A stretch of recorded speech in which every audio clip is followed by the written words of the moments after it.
பூர்ணாமிருதி பூர்ணச்சந்திரம் ஸ்ரீ ஸ்ரீனிவாச குருவர்ய கிருபாதசக்கரம் ஸ்ரீநவ்யரக்ஷம் தத்பாஜம் ஷடாரிம் சுபகுமான் பண்டிதேந்திரம் பஜேகம் ஸ்ரீநாராயணஸ்ய சஞ்சனசுபகம் பஞ்சசம்ஸ்காரமாப்ய தந்தாம் ஸ்ரீரங்கலக்ஷ்மீர்ஹரியுகாத்மீரரூபீதஷடாரே யான் ரங்ககாரே பவஹரகிருபயா ன்யஸ்தபாரம் சுமே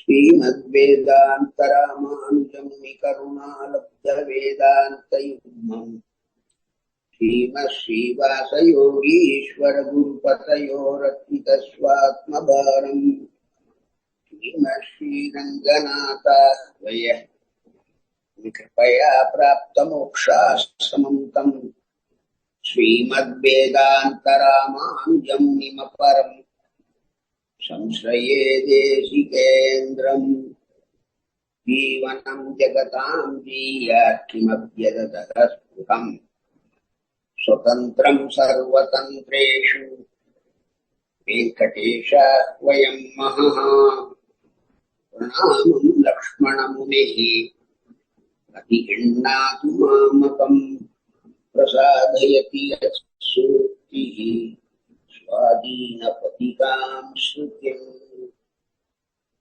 अस्मद्गुरुपरम्परायै नमः।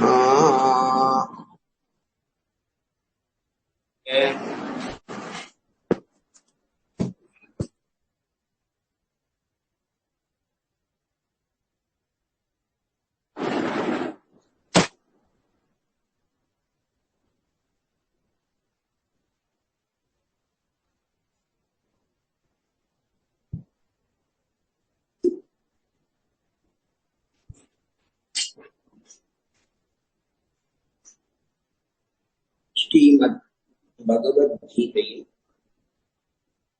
14ஆம் அத்தியாயத்தினுடைய பிரதி ஸ்லோகங்களினுடைய விசதமான அர்த்தங்களை அனுபவிக்கிறது. அதுல போன காலக்ஷேபத்துல 3 ஸ்லோகங்களுடைய அர்த்தத்தை கிரமேண அனுபவித்தோம்.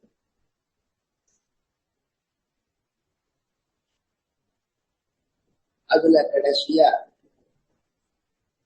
எல்லா லோகங்களுக்கும் காரணமான இந்த மூல பிரகிருதிங்கிற தத்துவம் பகவான் தன்னுடையது என்றும் தனக்கு சேஷம் என்றும் அந்த மூல பிரகிருதியிடத்திலே அந்த எம்பெருமான் ஒரு கர்ப்பத்தை சேர்க்கிறான்.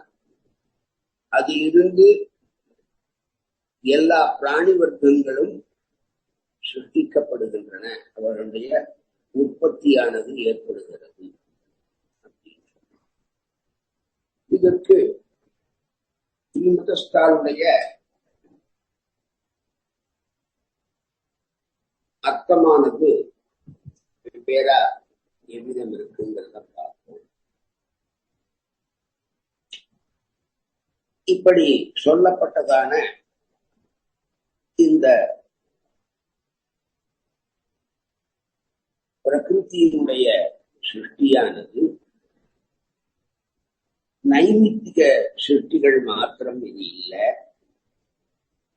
நித்திய சிருஷ்டி கூட பகவத் அதீனம்தான் அப்படிங்கிறத இந்த 4வது ஸ்லோகம் சொல்றது. சர்வயோனிஷு கௌந்தேய மூர்த்தயः சம்பவந்தியாः தாசாம் பிரம்ம மஹத்யோனிः அஹம் பீஜ பிரதக்விதாம். ஸ்லோகம். ஏ கௌந்தேய, குந்தியினுடைய புத்திரனே, சர்வயோனிஷு எல்லா யோனிகளிலும், அதாவது மகாபிரளயம் வரையிலான காலத்திலே அந்தந்த யோனிகளிலே யாஹா மூர்த்தயஹா, எப்படிப்பட்ட ஷரீராதிகள் சம்பவந்தி உண்டாகின்றனவோ தாசா அந்த சரீரங்களுக்கு மகத் பிரம்ம பெரியதான இந்த மூல பிரகிருதியே யோனிகி காரணமாக ஆகிறது.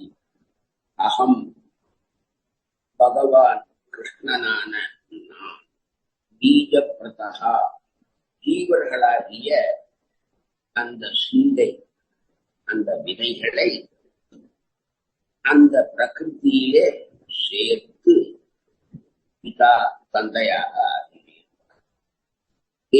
குந்தி புத்திரனான அர்ஜுனா,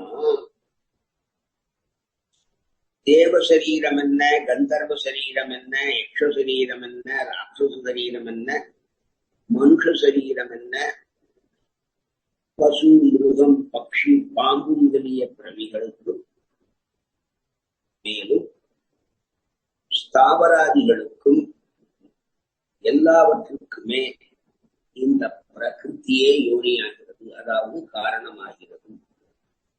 அந்த அந்த ஜீவாத்மாக்களின் கர்மங்களுக்கு தக்கவாறு அதை அனுசரித்து அந்த அந்த ஆத்மாக்களை ஆங்காங்கே சேர்க்கின்ற பிதாவாக தந்தையாக அடியேன் இருக்கிறேன் என்று சொல்லுகிறான் பகவான்.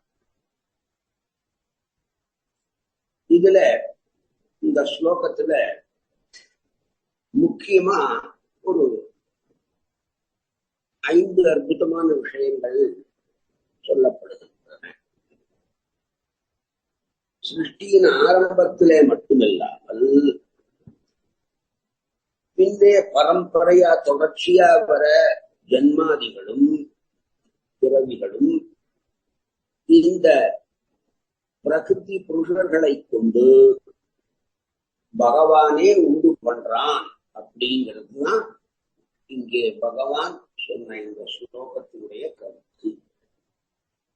சர்வயோனிஷு,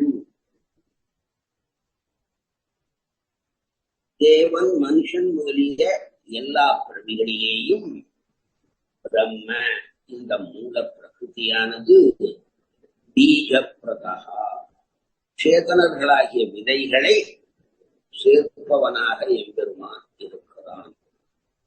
பிதா அந்த சேதனர்கள் செய்த கர்மங்களை அனுசரித்து அந்த அந்த பிரகிருதியிலே அந்த அந்த சரீரத்திலே அந்தந்த ஜீவாத்மாவை பிணைக்கிறான்.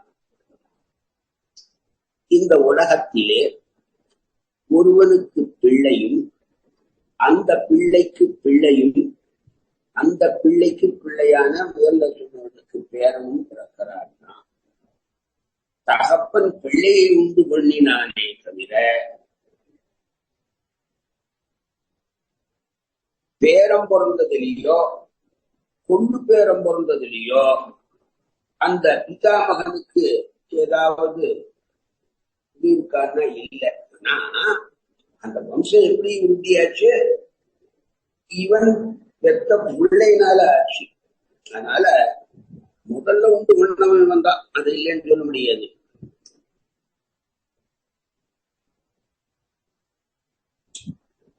இப்போ நம்ம ஆத்துக்கு பின்னால இருக்கிற தோட்டத்துல ஒரு வாழை மரத்தை நடுவோம்.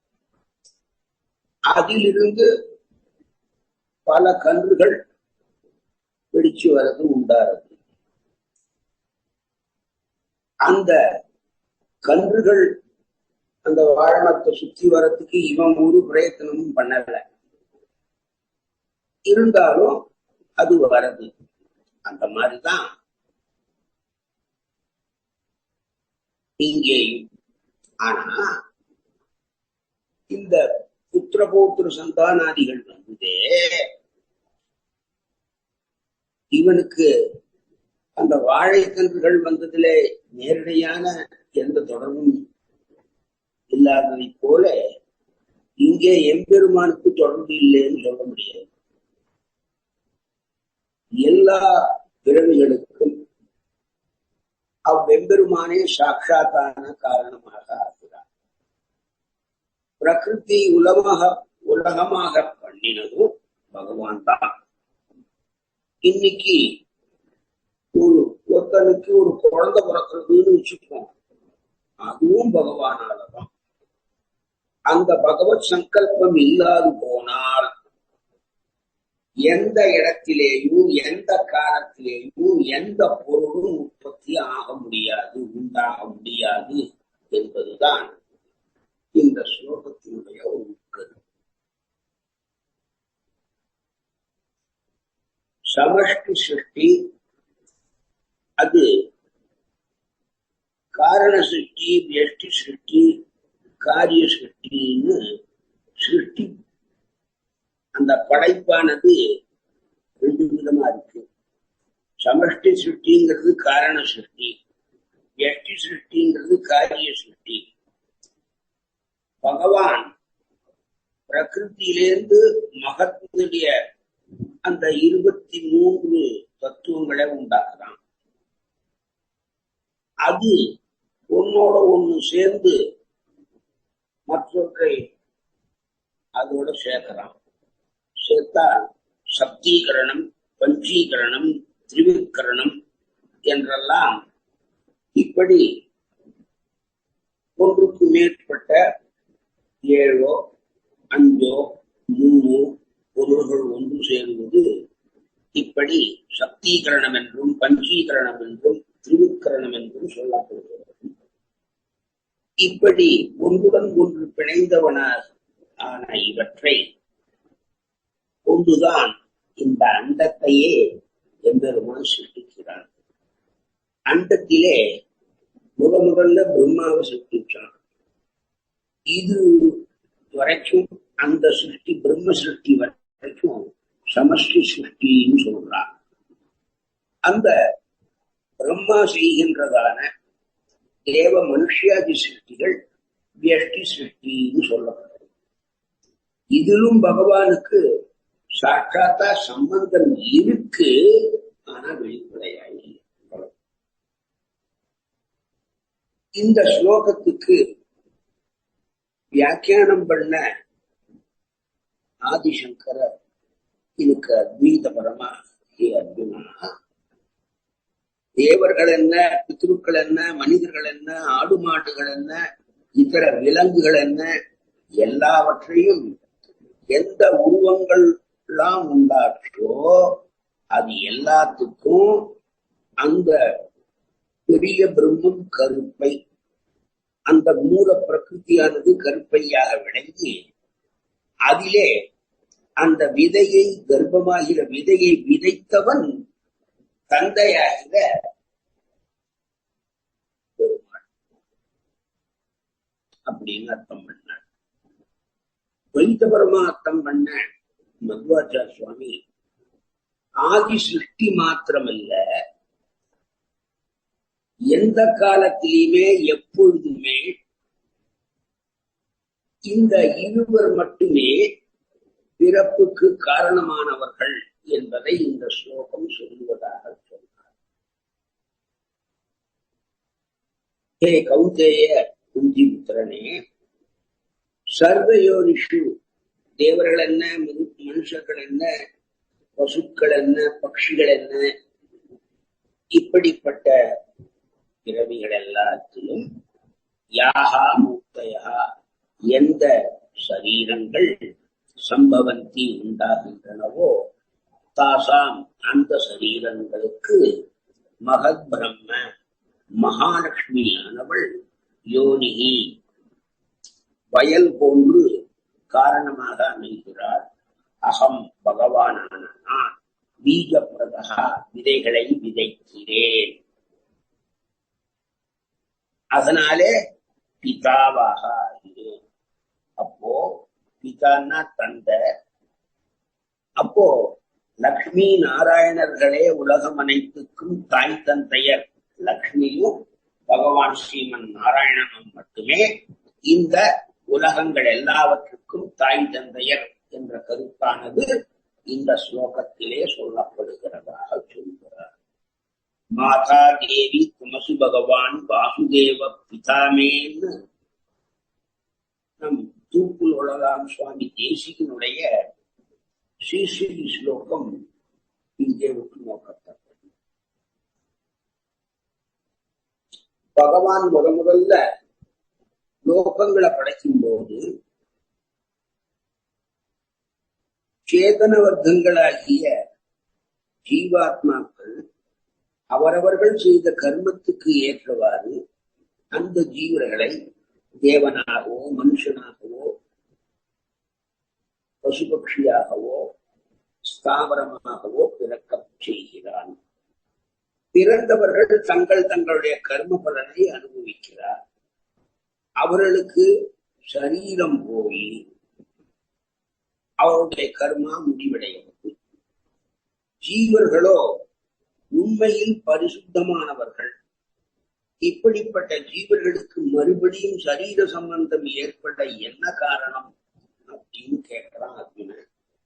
அவனுடைய சந்தேகத்தை போக்கும் முகமாக அடுத்த ஸ்லோகமான 5வது ஸ்லோகத்தை சொல்கிறார். சத்வம் ரஜஸ்தம இதி குணாஹ பிரகிருதி சம்பவாஹ நிபத்னந்தி மகாபாகஹ தேஹே தேஹினம் அவ்யயம். பிரகிருதி சம்பவாஹ, பிரகிருதியிலே ஒன்னோடு ஒன்னு சேர்ந்து இருக்கும். சத்வம் ரஜஹா தமஹா இதி குணாஹா, சத்வம் ரஜசு தமசு என்பதான முக்குணங்கள் மகாபாரத மிகுந்த பராக்கிரமத்தை கொண்டவைகள்.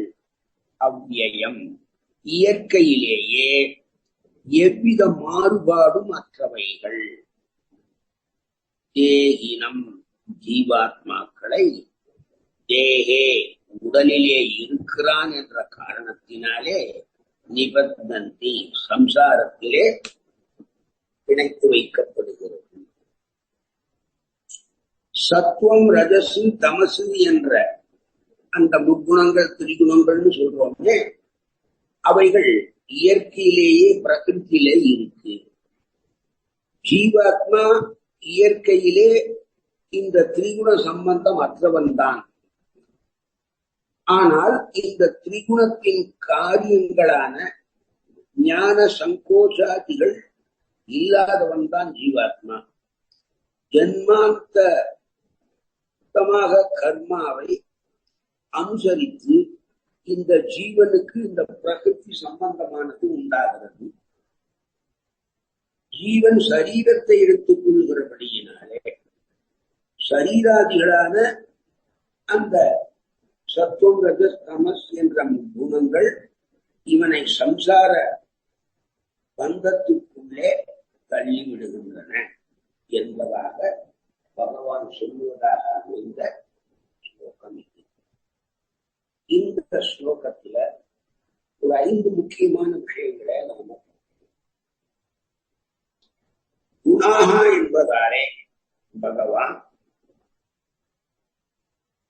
சத்துவம் ரஜசு தமசு என்ற முக்குணத்தை சொல்லி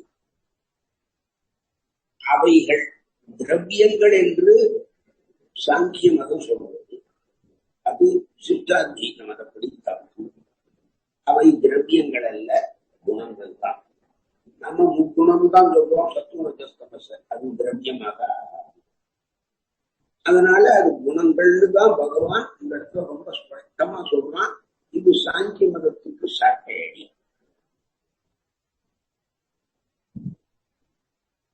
பிரகிருதி சம்பவாக, இந்த மூல பிரகிருதி இயற்கையாக உள்ள இந்த சத்துவம் ரஜஸ் தமசுன்றதான குணங்கள், இந்த குணங்களை நேக்கட ஐயால பார்க்க முடியாது, நம்ம கண்ணால சாட்சாத்தா பார்த்து தெரிஞ்சுக்க முடியாது. அந்தந்த காரியங்களை வச்சுட்டுதான் அதை அனுமானிக்கணும். இத மேலே சொல்ல போற, அப்போ அதை விரிவாக சொல்லணும். விஷத்துக்கு என்ன சக்தி? ஒரு மருந்து இருந்தா அந்த மருந்துக்கு என்ன சக்தி என்பதையெல்லாம்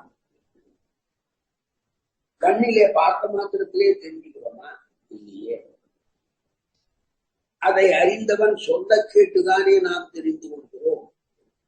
அதை போல இந்த பிரகிருதியின் குணங்கள் எவை எவை, அவற்றின் காரியங்கள் என்னென்ன என்பவற்றை எல்லாம் வேதம் முதலான நிச்சயமான பிரமாணங்களை கொண்டே நாம் தெரிஞ்சுக்கணும்.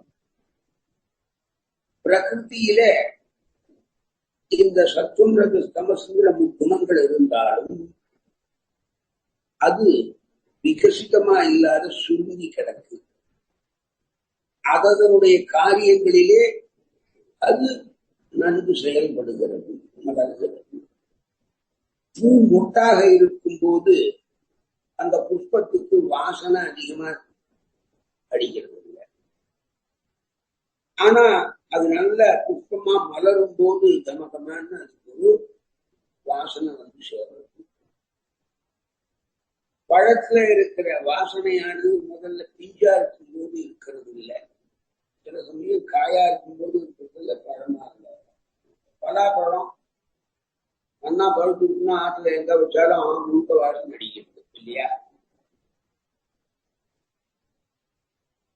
அத போலத்தான் இந்த பிரகிருதியும் மகத்து அகங்காரம் இப்படியாக 23 தத்துவங்களாக இந்த பிரகிருதியானது ஒரு பரிமாணத்தை அடையும் போது அதிலிருந்து வெளிப்படுகின்ற அந்த சத்துவம் ரஜஸ் தமஸ் என்கிற குணங்கள் தான் காரணம். ஆனா பிரகிருத்தியா இருக்கும் போது அதாவது ஸ்பஷ்டமா வெளிப்படுவது இல்லை. நிபந்தந்திங்கிற பதத்தினாலே இந்த முக்குணங்கள் தான் நம்மை சம்சார பந்தத்துக்கு ஆளாகிறது, சம்சார பந்தத்தை உண்டு பண்றது. மகாபாகோன்னு சொன்னதுனாலே புஜபல பராக்கிரமம் பெற்றவனே அப்படின்னு. இந்த புஜபலங்களை கொண்டு குணபந்தத்தை அகற்ற முடியாது என்பதானது இங்கே ஒரு உட்கருத்தாக சொல்லப்படுகிறது. உன்னுடைய புஜபலத்தினாலே மற்றவர்களை நீ வசப்படுத்துவது போல இந்த குணங்கள் அனைத்தும் தம்முடைய பலத்தினாலே உன்னையே தன்வசப்படுத்தி விடுகின்றன என்று கூட சில ஆச்சாரியர்கள் இதற்கு அர்த்தம் கொடுத்தார். தேகே என்ற பதத்தினாலே ஜீவாத்மாவானவன் சரீரத்திலே இருக்கிறபடியினாலே இந்த சரீரத்தில் உள்ள இந்த முக்குணங்களான சத்துவமசு அவனை அப்படியே கட்டி போடுறது அப்படின்னு தெரியும். அவ்யயம் என்ற பதத்தினாலே இயற்கையிலே சரீர சம்பந்தமோ திரிகுண காரியங்களான ஞான சங்கோஷாதிகளோ ஜீவனுக்கு நிச்சயம் கிடையாது அப்படிங்கிறது தெரியும். இந்த ஸ்லோகத்துக்கு அத்வைகுமார் சங்கராச்சாரிய சுவாமி சத்துவம் ரஜஸ் தமஸ் என்பவை குணங்கள். குணங்கள் என்பது ஒரு பரிபாஷையாக வந்த சொல்லாக கொள்ள வேண்டும். அவை நிறம் போன்றவற்றை போல ஒரு பொருளை சார்ந்துள்ள பண்புகளாக நிச்சயம் இல்லை. குணங்கள் என்பன இந்த பிரகிருத்தியின் வடிவமாகவே இருக்கிறது. அதனாலே அது எல்லாவற்றுக்கும் ஆதாரமாகவும் இருக்கிறது. எனவே திரவியத்தை சார்ந்திராமல் இவைகள் உடம்பையே ஆத்மாவாக கொண்டவனை உடம்பில் இறுக்கி கட்டுகின்றன என்று தெரிந்து கொள்ள வேண்டும்.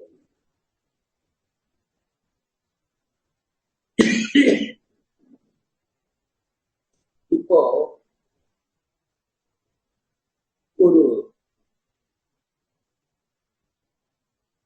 குளத்துல இறங்கி நிற்கிறோம். மத்தியான வேலை, காத்தடிக்கிறது, அந்த ஜலம் கொஞ்சம் அப்படி இப்படி அசைகிறது. அப்போ அந்த மத்தியானத்து உச்சியில் இருக்கிற சூரியன் அசைகிறது மாதிரி நமக்கு தெரியும். அது போலதான்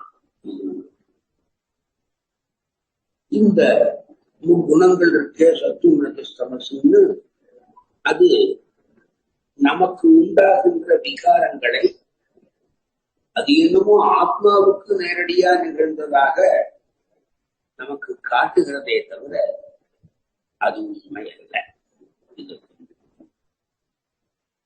துவைத்தபரமா இதுக்கு அர்த்தம் பண்ண மத்வாச்சாரிய சுவாமி இந்த சத்துவமிருத ஸ்தமசுங்கிறதான திரிகுணங்களையும் அவைகள் ஜீவாத்மாவை எவ்விதம் பிணைத்திருக்கின்றன என்பதையும் சொல்கிறார். பிரகிருதி சம்பவாக என்ற பதத்தினாலே ஜடப்பிரகிருதியிலிருந்து உண்டாகின்ற அதன் அம்சங்களான சத்துவம் ரஜஸ்தமஸ் என்பவைகள், சத்துவகுணம் ரஜோகுணம் தமோகுணம் என்பவைகள் பிரகிருதி சம்பவாக சேதன பிரகிருதியான லக்ஷ்மியிடமிருந்து வெளிப்படுபவை இவர் அர்த்தம் சொல்றார். பிரகிருதி சம்பவான்னா இங்க இந்த பிரகிருதிங்கிறதுக்கு மூல பிரகிருத்தின்னு கொள்ளாமல் சாட்சாத் மகாலட்சுமியாகவே துவைத்த மதத்துல அர்த்தம் பண்றார். நற்குணங்கள் அனைத்தும் தன்னகத்தே பொருந்தி இருப்பவளாயிருப்பதாலே சத்துவம் எனப்படுபவளும் சத்துவகுணத்தின் அபிமானியுமான அந்த ஸ்ரீதேவியானவள் முன்னர் விளங்காதிருந்தவை ரஞ்சனாத்துன்னு சொல்றார். சிருஷ்டியாரே விளங்கும்படி செய்வதாலே ரஜஸ் என பெயர் பெறுபவளும் அவளே. ரஜோகுணத்தின் அபிமானியுமான அந்த பூமாதேவியானவள் தமுக்லபதே சம்சாரத்தை கண்டு ஜீவாத்மாக்களை வாக்குவதனாலே தமஸ் என்று கூறப்படுகிறார். தமோகுணத்தின் அபிமானியான அந்த துர்காதேவி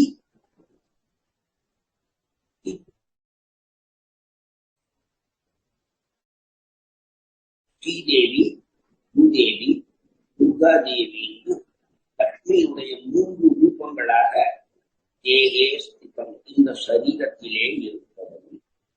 அவ்யயம் சுரூபத்திலே மாறுதலற்றவுமான தேகினம் அந்த ஜீவாத்மாவை நிபதந்தி சரீரத்தோடு சேர்த்து இருக்க காட்டுவது.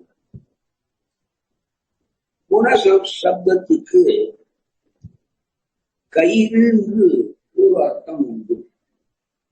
கட்டுவதற்கு சாதனமானது இந்த கயிறு. சத்வாதிகளான ஸ்லேஷையாலே அந்த பொருளும் சம்பந்தமானது. லக்ஷ்மியினுடைய இந்த 3 ரூபங்களும் எல்லாரையும் கட்டி போறது. ஸ்ரீதேவி தேவர்களையும், பூமி தேவி மனுஷாலையும், துர்காதேவி அசுரர்களையும் விசேஷமாக கண்டார். இந்த சரீரத்துல இருக்கிற ஜீவாத்மா பக்தர்கள் இருக்கும்போதுதான் அந்த பிணைப்பு ஏற்படும். முக்தர்களை நித்தியர்களை இது ஒரு காலம் பிணைக்காது, கட்டாது. இந்த சத்துவம் முதலான குணங்கள் சுபாவங்களை அந்த முக்குணங்கள் ஜீவாத்மாக்களை எவ்விதம் பிணைக்கிறது என்பதையும் அடுத்து வருகின்ற 3 ஸ்லோகங்கள் சொல்லுகின்றன. அதிலே இந்த 6வது ஸ்லோகமானது முதல் ஸ்லோகம். தத்ர சத்துவம் நிர்மலத்வாது பிரகாச கமனாமயம் சுகசங்கேன பத்னாதி ஞான சங்கேன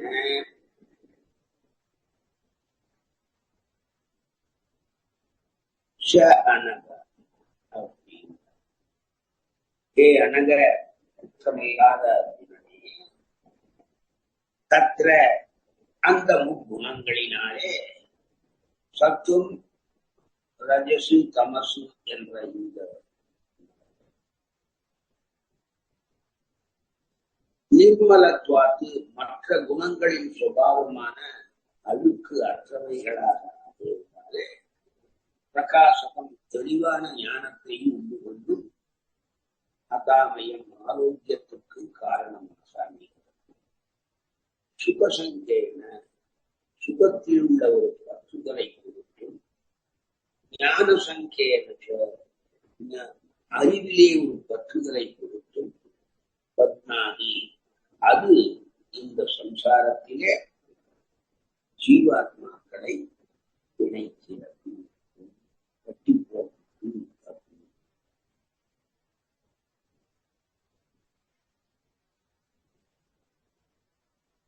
இதுல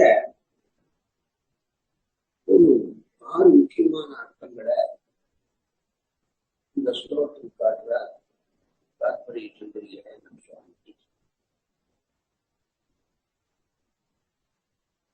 குணாகா என்ற பதத்தினாலே குணங்களை சொல்லுவதாக கொண்டார். சத்துவம் ரஜசு முதலியவற்றை சாங்கியம் மனத்துக்காரா என்ன சொன்னார்? அத திரவியம், அது தப்பு, அது திரவியம் இல்லை, குணம்தான். இப்போ ஏ அனக குற்றமற்றவனே, தத்ர அந்த குணங்களிலே சத்துவம் சத்துவகுணமானது நிர்மலத்துவாது இதர 2 குணங்களின் சுபாவமான அந்த அழுக்கு அதுக்கு கிடையாது. பிரகாசத்தும் தெளிவான ஞானத்தை சத்துவகுணம் மட்டும் உண்டு கொள்கிறது.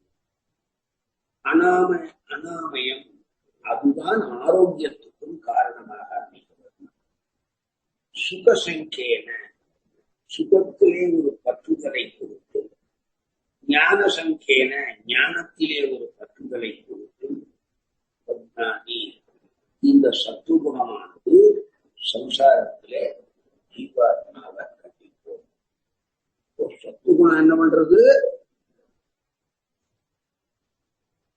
மற்ற ரஜோ தமோ குணங்களை போல அதுக்கு தோஷம் இல்லை, அழுக்கு இல்லாததா இருக்கு. அந்த சத்துவகுணம் தான் ஒரு தெளிவான ஞானத்தை உண்டு பண்றது. அதே சமயம் நம்முடைய தேக ஆரோக்கியத்துக்கும் அது காரணமாக அமைகிறது. இந்த சத்துவகுணம் தான் சுகத்திலே நமக்கு ஒரு பற்றுதலை கொடுத்தும், ஞானத்திலே ஒரு பற்றுதலை கொடுத்தும் ஜீவாத்மாக்களை இந்த சம்சாரத்தில கட்டி போடும். குற்றம் எதுவுமே இல்லாத சத்துவம் ரஜஸ் தமஸ் என்ற இந்த முக்குணங்களுக்குள்ளே சத்துவம் என்ற குணம் அது மலம் என்ற அழுக்கு அற்றதாக இருப்பதாலே உண்மையான அறிவுக்கும் சுகத்துக்கும் அது இடைஞ்சலாக ஒரு காலம் இருக்காது. அது உண்மையான அறிவை மட்டுமே ஒருவனுக்கு கொடுக்கும். அவனை அந்த சரீரத்து உள்ளிருப்பனை வியாதி அற்றவனாக செய்கிறது. அவனுக்கு சுகத்தையும் கொடுக்கிறது.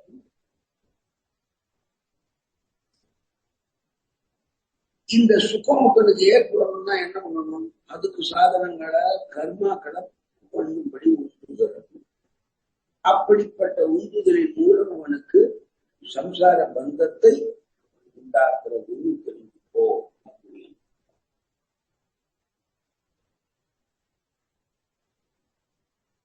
நிர்மலத்வாத்துங்கிற பதத்தினாலே ரஜசுக்கும் தமசுக்கும் இருக்கிறதான தோஷமானது சத்துவகுணத்துக்கு கிடையாதுன்னு சொல்ல. ரஜசும் தமசும் ஞானத்துக்கும் சுகத்துக்கும் இடைஞ்சலா இருக்கு. சத்துவம் அப்படி கிடையாது. பிரகாசகம்ங்கிறதான ஒரு வார்த்தைய இந்த பிரகாசகம்னா என்ன? ஒரு தெளிவான ஞானத்தை உண்டு கொள்வதாகும்.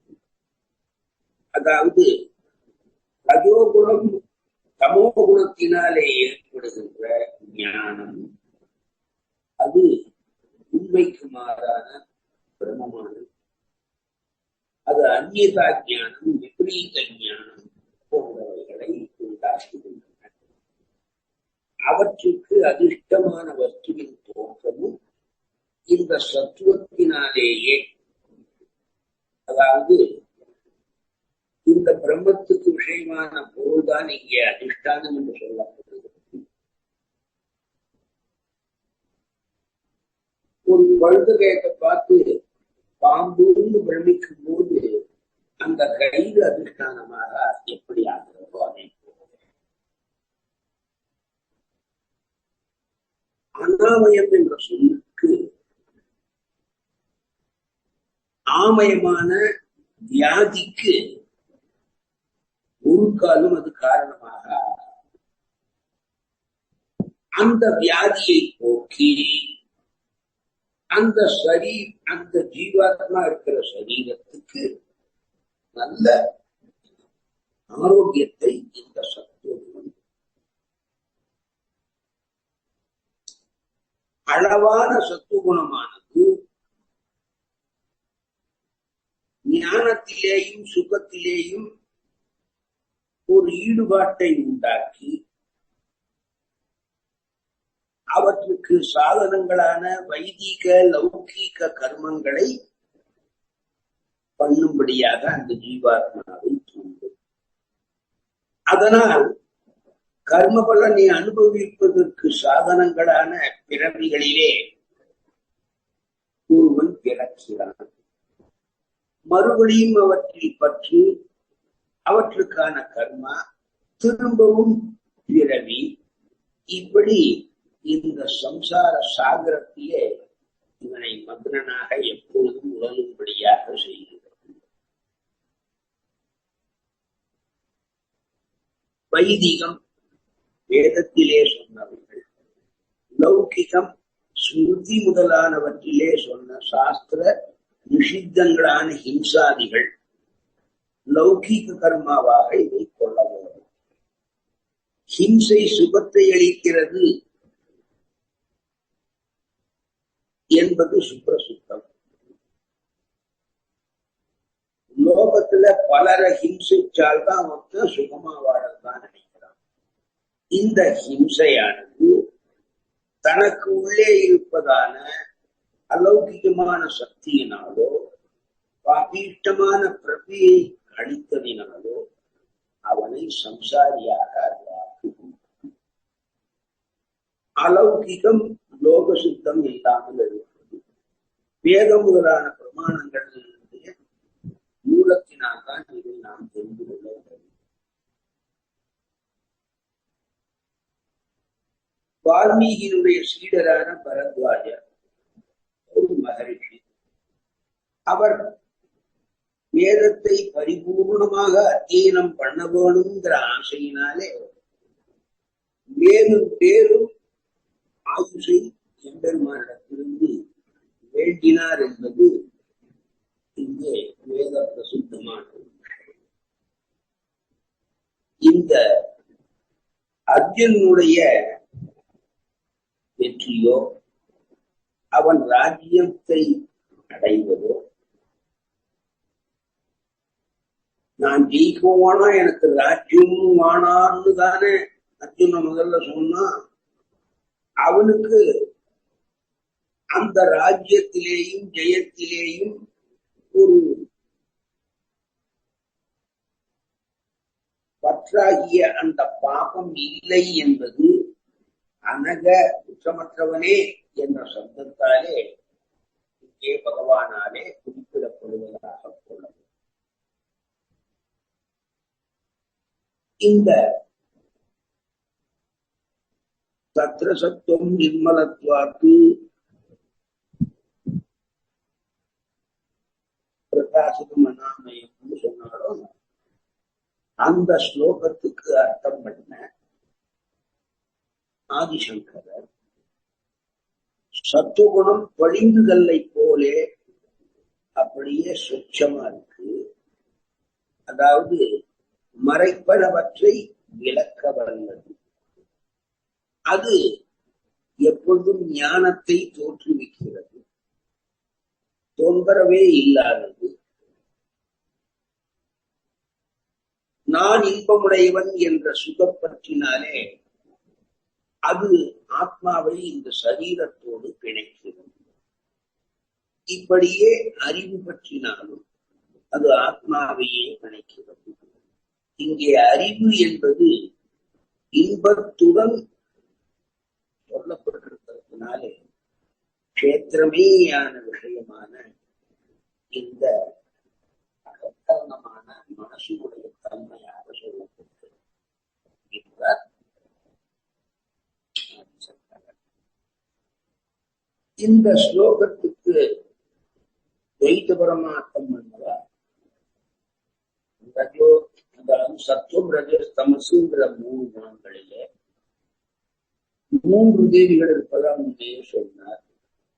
சத்துவம்ங்கிறத குணம் ஸ்ரீதேவி என்றும், அந்த ஸ்ரீதேவியானது தோஷமற்று இருப்பதனாலே வியாதி முதலியவற்றால் உபத்திரவம் பண்ணாமலும் தத்துவ ஞானத்தை உண்டு கொள்பவளாகவும் நான் சுகி என்ற சுகத்தில் ஒரு பற்றுதலை, நான் ஞானி என்ற அறிவினாலே பற்றுதலையும் உண்டு பண்ணி அந்த தேவர்களை பற்றுகிறார் அப்படின்னு சொல்லி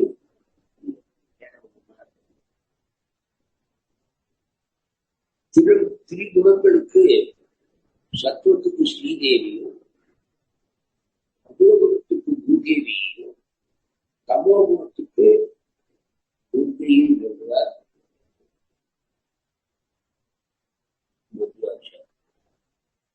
இது நமஸ்காரம்.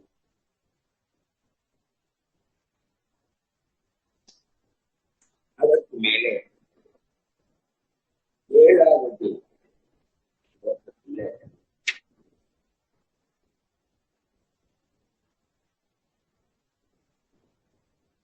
இப்போ ஒரு ஆணின் மேலே பெண்ணுக்கோ, ஒரு பெண்ணின் மேலே ஆணுக்கோ பரஸ்பரம் உண்டாகின்ற அந்த ஆசைக்கு காரணம் எதுடான்னா இந்த ரஜோகுணம் தான்.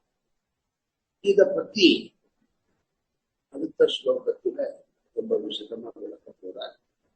அதை பொறுத்திருந்து அடுத்த சனிக்கிழமை சொல்லுங்க.